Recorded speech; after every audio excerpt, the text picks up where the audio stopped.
네, 이슈 앤 피플 2부 막 출발했습니다. 2부의 첫 번째 코너는 다웅 현웅 아웅다웅 뉴스의 이현웅 아나운서 나와 있습니다. 어서 오세요. 어서 오세요. 안녕하세요. 이현웅입니다. 네, 첫 번째 소식입니다.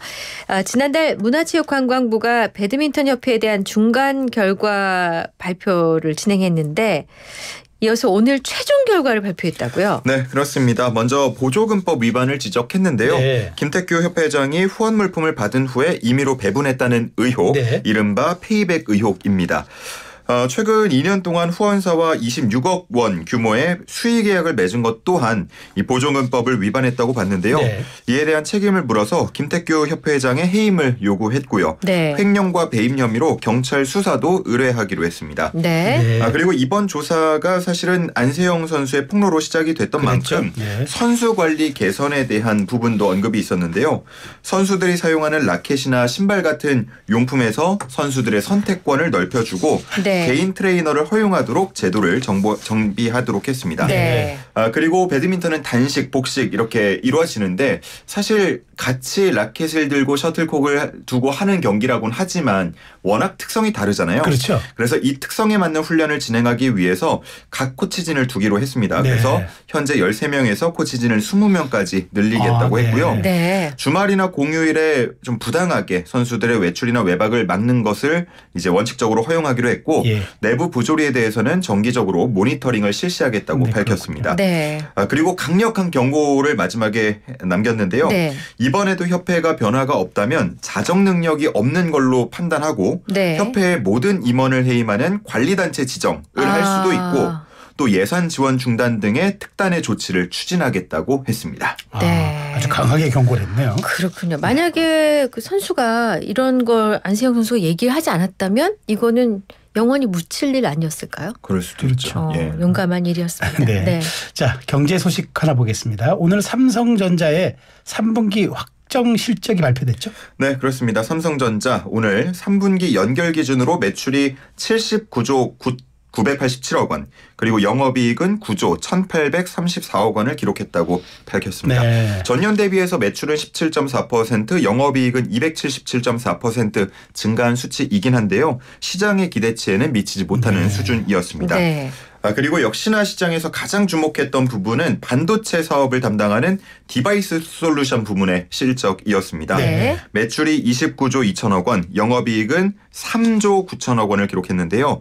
SK하이닉스가 실적 발표한 거 다들 기억하실 네네. 겁니다. 깜짝 실적, 최대 실적을 발표했을 때 영업이익이 7조 이상이 났었죠. 그러다 보니까 이와 비교가 되면서 충격이 이어졌습니다. 네.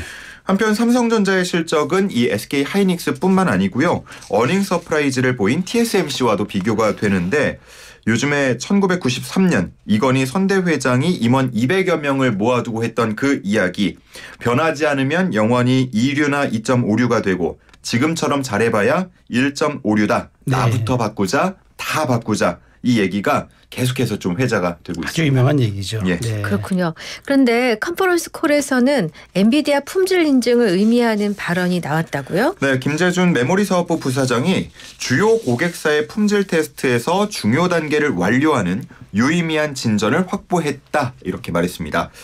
그리고 4분기 중에 HBM3E의 매출 확대가 예상된다고 했는데요. 네. 이를 두고 엔비디아의 품질 테스트를 통과했고 4분기 안에 엔비디아 납품을 시작하는 거 아니냐라는 해석이 나오고 있습니다. 네. 아무래도 SK하이닉스와 가장 비교되고 또 실적 차이를 나게 했던 원인이 이 엔비디아 납품 문제인데요. 그렇죠. 네. 만약에 납품에 성공한다면 그동안의 우려를 일부 씻어낼 수가 있겠습니다. 네. 삼성전자 주가는 오늘 하락 출발했지만 이와 같은 메시지가 나오면서 현재 6만 원 부근에서 거래되고 있습니다. 아유, 삼성전자가 정말 이 엔비디아 납품에 성공하면은 이건 정말 재계 빅뉴스가 될 것 같습니다. 네, 제가 아까 컨퍼런스 콜이란 단어를 썼는데요. 사실 방송은 쉽게 가야 되잖아요.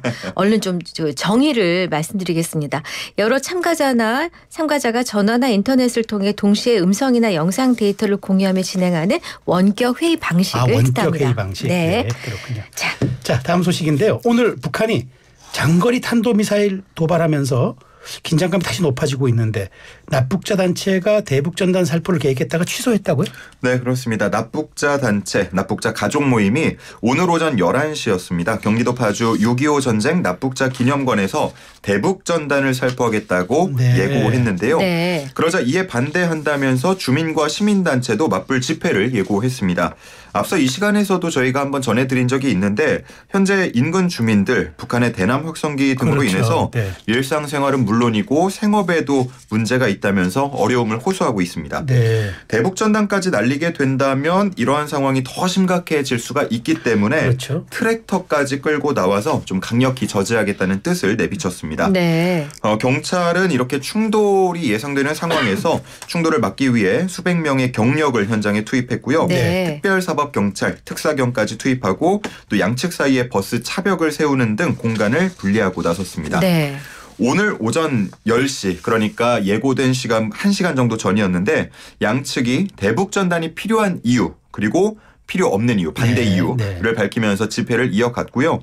일부 경찰의 저지선을 밀거나 상대 집회 장소로 몇몇 인원이 넘어가는 등의 일이 있었지만 대부분 경찰에 제지당했고요. 그 이상의 직접적인 충돌은 일어나지 않았습니다. 이렇게 좀 저지가 강력하다 보니까 납북자 단체가 기자회견을 열고요. 오늘 대북전단 살포는 취소한다고 밝혔습니다. 그리고 조만간 다시 추진하겠다 이렇게 계획을 밝히기도 네. 했습니다. 그러면서 북한이 대남 방송 또 쓰레기 풍선을 또 날려온다면 대북전단 살포를 계속 시도하겠다고 덧붙였습니다. 네, 그렇군요. 갈등 계속되고 있는데 자 네. 안타까운 사고 소식 한번 보겠습니다. 아파트 단지 안에서 초등학생이 쓰레기차에 치여 숨지는 일이 발생했다고요? 네, 광주 한 아파트 단지에서 전남 광주죠. 예, 네네. 어제 발생한 일인데요. 아파트 단지 안에 그 쓰레기 수거장이 보통 있잖아요. 있죠. 네. 그리고 때가 되면 수거 차량이 들어와서 뭐 한 번씩 싣고 가곤 하는데 그렇죠. 네네. 어제도 수거를 위해서 5톤 생활 폐기물 운반 차량이 단지 내로 들어왔고요. 자리를 잡는 과정에서 인도 위로 올라와서 후진을 했는데 다가오는 초등학생을 운전자가 보지 못하면서 사고가 발생했습니다. 초등학생은 학교를 마치고 집으로 돌아가던 길이었는데 아무래도 인도 위이다 보니까 차량이 다가올 거라고는 생각할 수 없는 상황이었습니다. 예. 초등학생은 크게 다치면서 현장에서 숨진 것으로 알려졌고요. 현재까지 알려진 바에 의하면 운전자는 동승자 없이 혼자 타고 있었다고 합니다. 음주 운전은 아닌 것으로 경찰은 파악하고 있고 부주의가 의심되는 상황입니다. 이 폐기물관리법상 생활폐기물 처리 업체들은요. 안전사고 예방을 위해서 3명이 한 조로 작업하는 것이 원칙으로 되어 있습니다. 하지만 좀 구체적인 안전관리 의무가 규정되어 있지 않고 이렇게 규정에 맞지 않게 원칙에 맞지 않게 혼자 일하는 경우들도 더러 있는 것으로 알려져서 현재 사각지대가 계속 지적이 되고 있습니다. 네. 그리고 사고 운전자가 속한 업체가 제하청 업체다라는 얘기들도 나오고 있는데요. 그렇기 때문에 뭐 제대로 된 업무 수칙이나 안전관리 교육이 잘 이루어지지 않았을 가능성도 높다라는 지적이 있습니다. 네. 지금 사고 현장을 찾은 주민들은 국화꽃 그리고 과자 등을 놓아두면서 안타까운 마음 전하고 있고요. 경찰은 운전자를 교통사고 처리특례법상 치사 혐의로 입건해서 정확한 사고 경위 조사하고 있습니다. 참 정말 보통 그 이제 특정한 날 우리가 쓰레기를 배출하잖아요. 그렇죠. 재활용품. 네. 근데 오전 중에 많이 오거든요. 예. 수거하기 위해서. 네. 근데 지금 하교 그렇죠. 하는 길이었다고 오후에 한 거 온 보니까 거네요. 오후에 왔고 이러면은 당연히 단지 안에 사람들이 많아서 정말 조심을 했어야 그러니까요. 했는데. 이게 물론 조사를 더 해봐야 정확히 알겠지만 네네. 지금까지 전해진 바로 의하면 단지 안에 들어온 지 1분 내에 사고가 났거든요. 아유 저런. 그러니까 들어와서 인도 위까지 올라가서 후진을 하는 그 과정이 1분밖에 굉장히 안 걸려. 빠르게 이루어졌다는 어머, 겁니다. 어머. 그러니까 조금 그런 부분에 대해서 또 의심스러운 정황이 지금 있습니다. 네. 너무 안타깝습니다. 자, 일단 아웅다웅 뉴스 준비된 뉴스는 모두 전해드렸고 이제는 퀴즈 내주셔야겠네요. 네, 마지막 오늘의 퀴즈입니다. 문화체육관광부가 대한배드민턴협회에 대한 최종 조사 결과를 발표했습니다. 안세영 선수의 손을 들어줬다고 볼 수도 있겠는데요. 네. 안세영 선수 지난 파리올림픽에서 단식 금메달을 목에 걸면서 땡땡땡의 여제다라는 네. 수식어로 잘 알려진 또 선수입니다. 네. 배드민턴 경기에 사용하는 공이라고 할 수 있습니다. 네. 이것은 무엇일까요? 3글자고요. 주관식입니다. 또 보기가 없어요? 또 제가 어려운데. 예. 그러면 평소에는 저희가 영과 날, 뭐 영양가다 날지 못하는 힌트 요정 하는데 오늘은 바꾸겠습니다. 빨라 요정.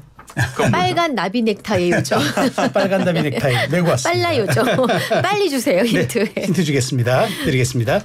이건 이제 공 모양의 둥근 코르크에다가 15개 정도의 깃털을 붙여 만든 이제 공 같은 건데요. 자, 이게 이제 왕복이라는 뜻의 영어와 그다음에 숱하게 깃털을 뜻하는 또 영어가 합성어인데 이거 잘 생각해 보시면 알 거예요. 이렇게 왔다 갔다 네티를 왔다 갔다. 네. 더 이상 콕 집어 말씀드리기가 어렵네요. 더 이상 세 글자. 콕 집어 말씀드리기가 어렵네요. 그래도 저는 어렵다고 생각해요. 보통 학교랑 이제 자택, 아파트 단지나 자택을 오가는 버스가 셔틀버스. 그렇죠. 라고 하는데 이렇게 두 군데를 왔다 갔다 하는 것처럼 네트 위로 왔다 갔다. 어렵다고 하니까 이렇게까지 해주시네요. 짚어 말씀해 좋습니다. 주셨습니다. 세 글자입니다. 샵 0945 우물정 0945 단문 50원 장문 100원 유료 문자 있고요. 무료는 YTN 어플 그리고 유튜브 이슈앤피플 실시간 댓글창 활용하시면 되겠습니다. 자, 아웅다웅 뉴스의 이현웅 아나운서는 일단 보내드리고 네. 네, 수고하셨습니다. 잘 들었습니다. 고맙습니다. 힌트가 될 수 있는 노래 나갈 동안에 샵 0945 활용해 주세요. 머레이 헤드입니다. One Night in 방콕.